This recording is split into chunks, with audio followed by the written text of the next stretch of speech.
two, one, two, three.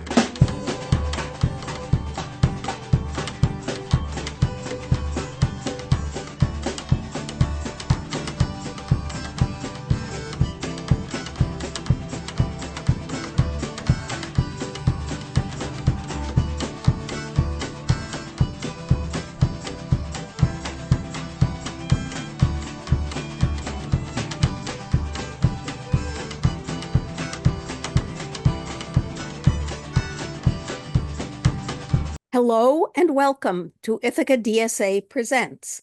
I'm Theresa Alt. Today, my comrade and husband, Wayles Browne, will be asking me questions about a bill in the state legislature, the Permanently Affordable Social Housing for New Yorkers Act.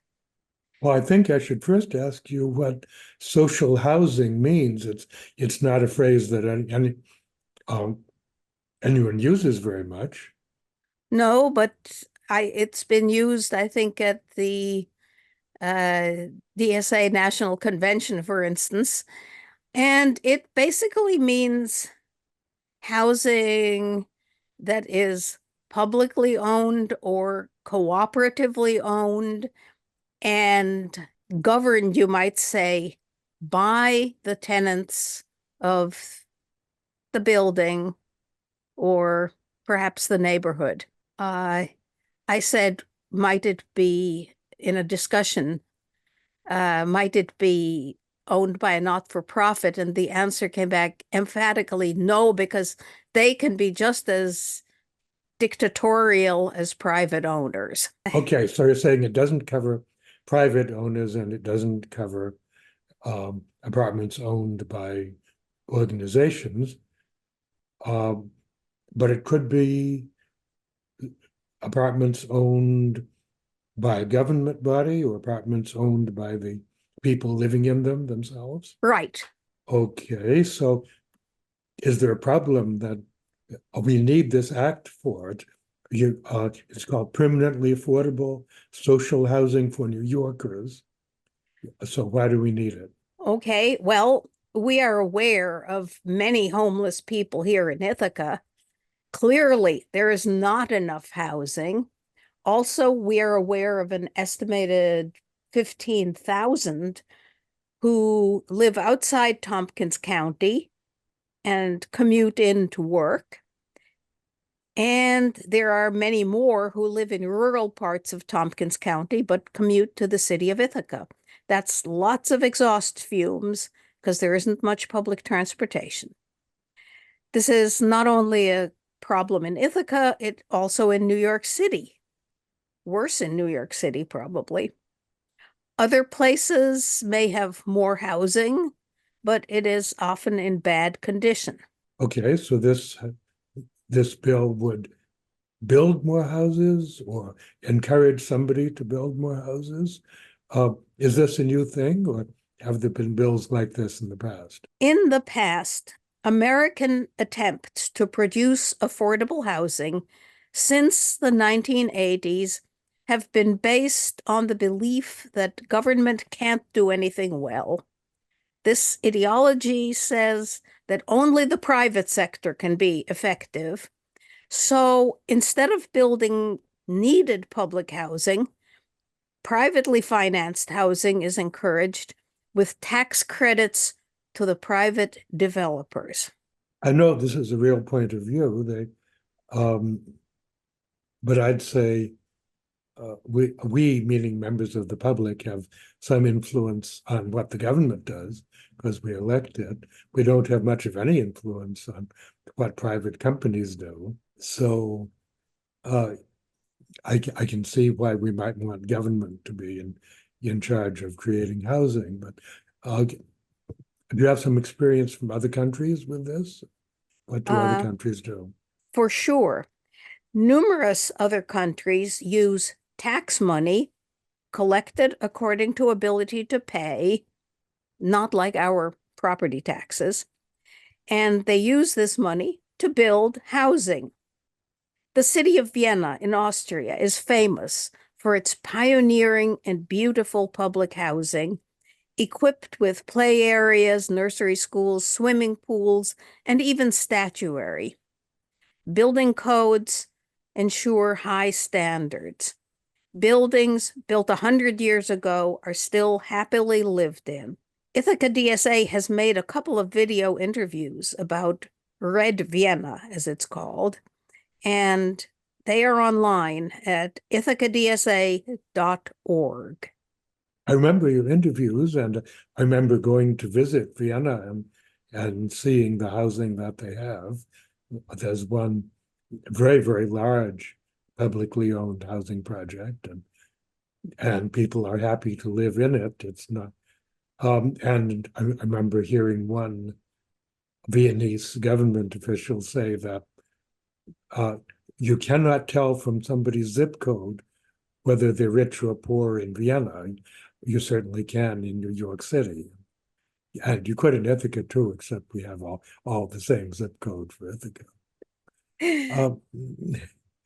Well, has there been any success here in New York State back in the past? Yes, New York State had the Mitchell-Lama Act passed in 1955. It gave partial state financing to housing projects. A well-known project that was built under it is Co-op City in the Bronx, a huge high-rise development with about 50,000 residents. That's more than the whole city of Ithaca. Co-op City was built with union financing as well as Mitchell-Lama financing, and it's still a co-op today.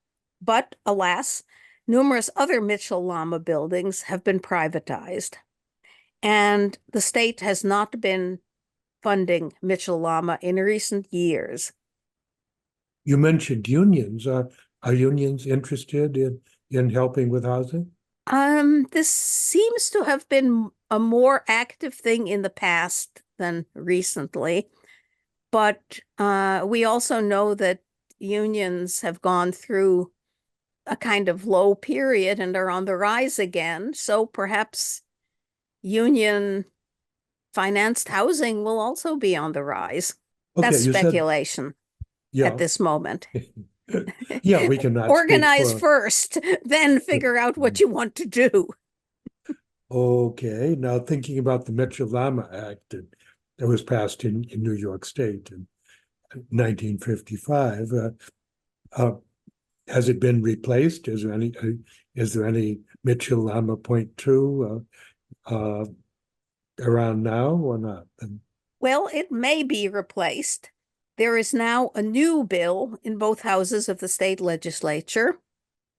It's called the Permanently Affordable Social Housing for New Yorkers Act, A09088, introduced in the Assembly by DSA member Emily Gallagher, and S08494, introduced in the Senate by Cordell Clear.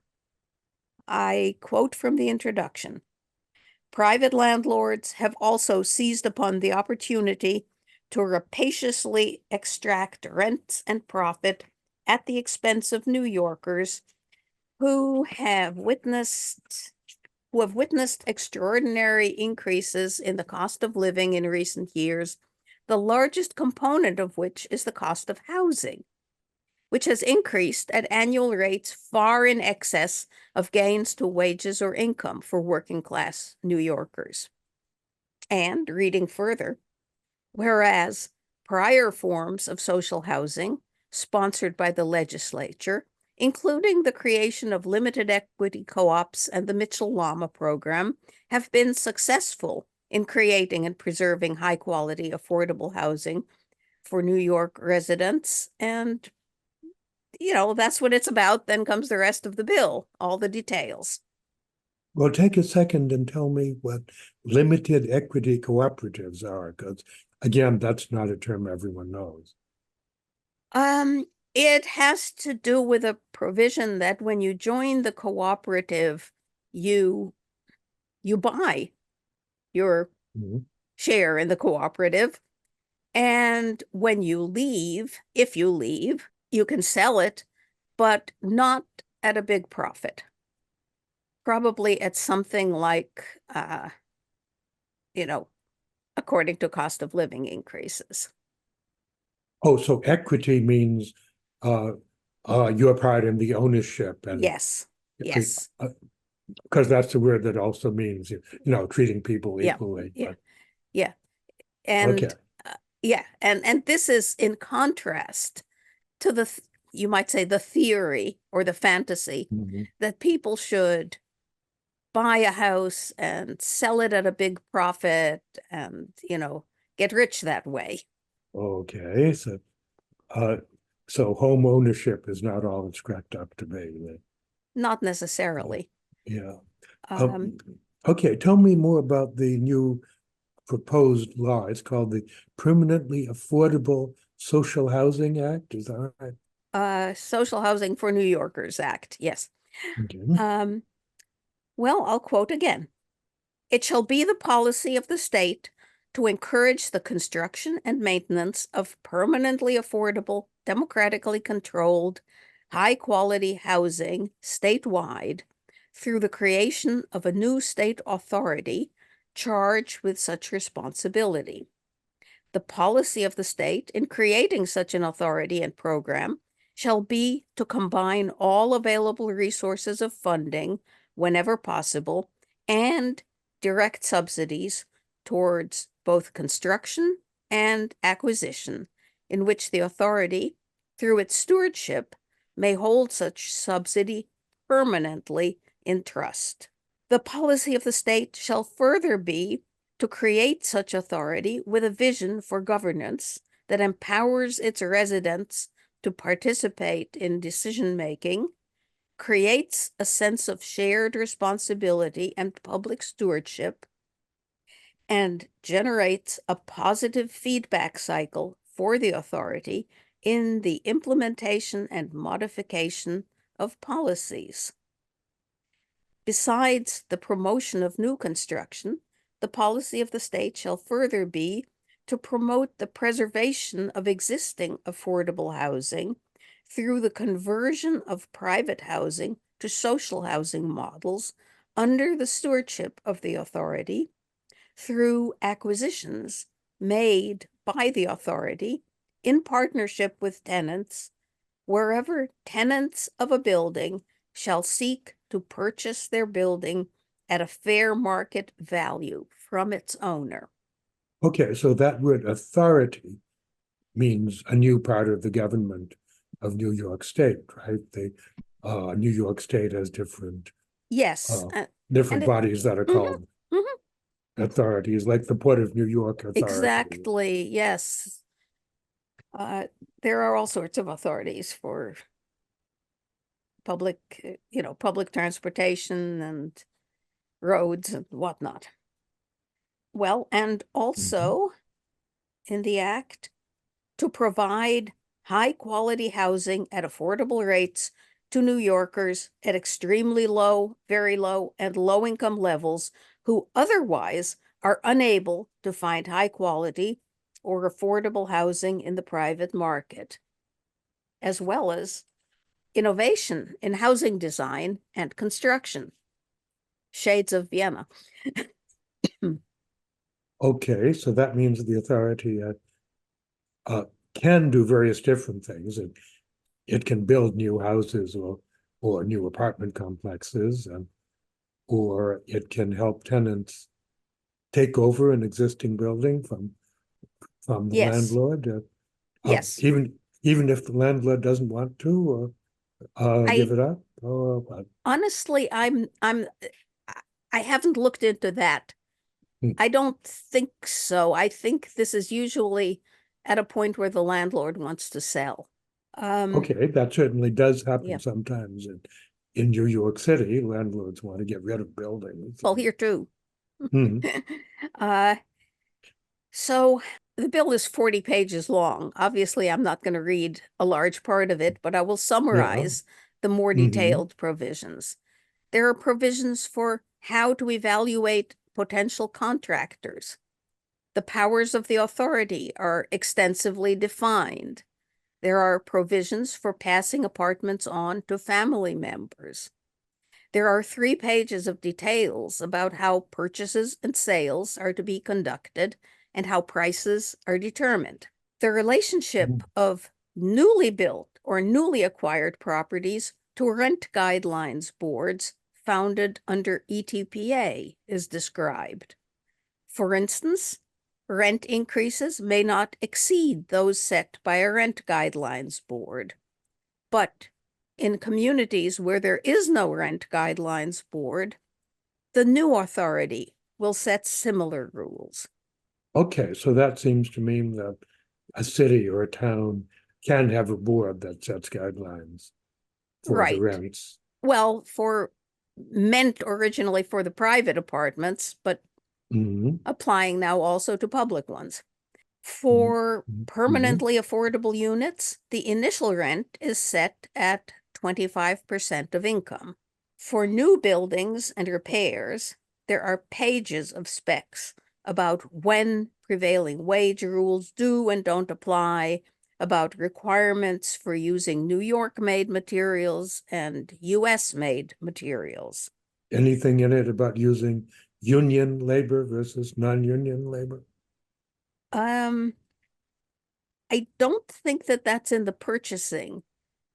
And I think there are some suggestions when it comes to contracts. 6.5 pages of details about bidding for and entering into contracts for just construction or services. Okay, so that seems to mean that the authority won't have its own, let's say, carpenters and bricklayers, but they'll hire some private contractor that does have carpenters and bricklayers. So. That seems to be the way it goes. Well, in fact, that's the way a lot of public works works. Yeah. There are rules about what reports the authority has to send to state government, and 3 or 4 pages about how finances are to be conducted, including issuing bonds. Okay, like so many government agencies, they need some money up front, so they sell bonds that will be paid off gradually in the future. It doesn't say taxable bonds or tax exempt bonds. I think they would be tax exempt. It'd be nice to invest in a kind of bond like that, and if we could be sure it was going to go into building houses for people. Well, maybe this will come about. There are provisions about relations with employees, holding the authorities' meetings open to the public, and other legal provisions. Employees means employees of the authority. Yeah, yes, in this case. Not the builders that are going to be hired. Okay. Well, if you've read it or read large parts of the act, did you see anything that isn't there? Is there anything missing that should be there? Well, I saw provisions for how tenants can make complaints about the authority or those who run its buildings. I did not see any provision for dealing with tenant against tenant complaints. And personally, I think this is a serious omission. I have heard of cooperative housing destroyed by disputes between tenants. One cute example that should be familiar to all WRFI radio listeners who listen to Roger Smith's Crazy Words, Crazy Tune program. There is, for instance, that ukulele player who plays the ukulele till 3:30 at night. And plays the same song all the time. Yeah. Yeah. No, plays the same, sings the same words to every tune. But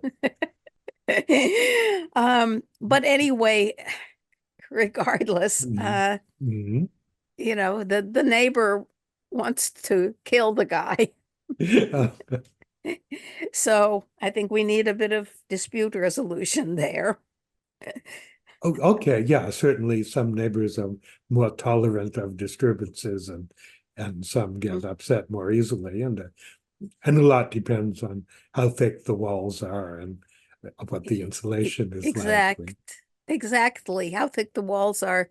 I think we had some very good experiences in uh, Yugoslav, Croatian apartments that were very soundproof, maybe simply because they had to meet specs to be able to withstand earthquakes. That's true. Yeah, Yugoslavia on the average was more subject to earthquakes than New York State is, although the United States has some earthquake zones too. The earthquakes in California mean very, and Hawaii mean very serious building codes over there. So, yeah, and to get just one more thing here. I have heard that the famous Housing Authority of Vienna, Austria, has employees dedicated to resolving disputes between neighbors. Okay, that's encouraging if they know how to do it. Yeah. Well, okay, these bills have been introduced in the state assembly and the state senate. And now this is just about the end of the session. Any chance they'll get passed? How does that look? It wouldn't happen in this session. That's pretty clear. This is a pretty new idea, and it often takes years before even very good bills get actually pass. The assembly bill, sponsored by, as I said, by DSA member Emily Gallagher, has 20 co-sponsors, and I see that 4 of them are the assembly people whom DSA has supported in getting elected. Zohran Mamdani of New York City, Farah Forrest, Marcella Mitaines, all of New York City, and Sarah Hannah Shrestha from the Hudson Valley.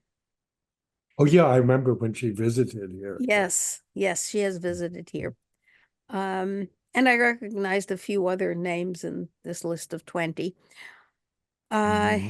The Senate bill 08494, sponsored by Cordell Clear, has only 11 co-sponsors, including, again, several DSAers, Jabari Brisport, Kristen Gonzalez, Julia Salazar, and again, other familiar names from other good legislation. Okay, well, the Senate is smaller than the Assembly, so that number of co-sponsors is not so bad. But so I will say who's missing. All right, who's missing? I'm afraid our local assembly person and our local senator are missing. Anna Kellis is not on the assembly list, and Leah Webb is not on the Senate list. Okay, well, we can hope they would vote for the bill if it came up, but I know one thing about the state legislature, both houses, is a big majority might be in favor of some bill, but if the leadership in that house doesn't bring it up for a vote, it never gets passed. And, yes, that's an eternal problem. do we know anything about what the leadership thinks? Let me say we don't, and I think it's premature even to ask that question. I think the time now is for New York State residents all over the state, as well as in New York City, to go to their own representatives and talk to Mhm. them about the bill. And I wouldn't be surprised if it didn't take quite a few years and perhaps some changes before anything actually comes near to a vote. It's in committee now, but I don't think that means very much. The session will end at the end of June, and Mhm. presumably it will be easier then for representatives and senators who also this year will be campaigning. So they'll definitely want to be showing their faces in the community. And that means we can go and talk to them. And I think Oh, that's okay. what's going to happen. And as I said, ultimately, it's going to happen all over the state. Now, has New York State DSA or local DSA groups come out in favor of this bill? But Definitely in New York City. That's where Mhm. it comes from. And they are always organized way ahead of the rest of us. Ah, okay, well, And I think very much in the spirit mhm, of this kind of state work, mhm. they were pushing the tax the rich measures, also called invest in our New York. Okay, Because remember, I yeah, said it'll take some tax money to do this. And that's nothing to be afraid of, because unlike property taxes, which are levied with very little regard to what people can afford, mhm. state taxes are typically income taxes and are graduated according to ability to pay. That's a O- very different picture. Okay, say the name of the bill once more, and then I guess we have to wrap up.